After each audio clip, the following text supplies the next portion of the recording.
سلامونه نیکې هیلې احترامات ملک عبدالله یم او تاسو ګورئ ټریول ډایري.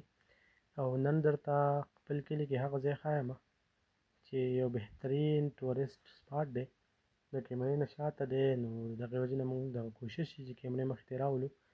نو دې ته موږ سلو کمر وایو او د دې ډېر زیات هایټ دی، دا ډېر په لوړه باندې دی او ښکته یو جوور ځای دی. او تاسو وګورئ که سړی دلته ودرېږي که نه نو سترګې ورته تورې تورې کېږي.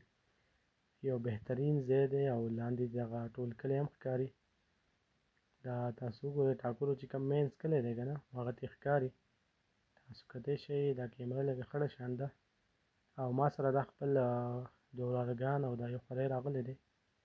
تاسو وګورئ او ډېر خلک دې ته راځي، خو دا ده چې د کیمرې نه دا ډېر زیات شاته دی دا ځای. او یقین وکړئ چې ډېر یو بهترین ځای دی د ټورسټو دپاره او د چکر دپاره. خو دغلته لړه ده.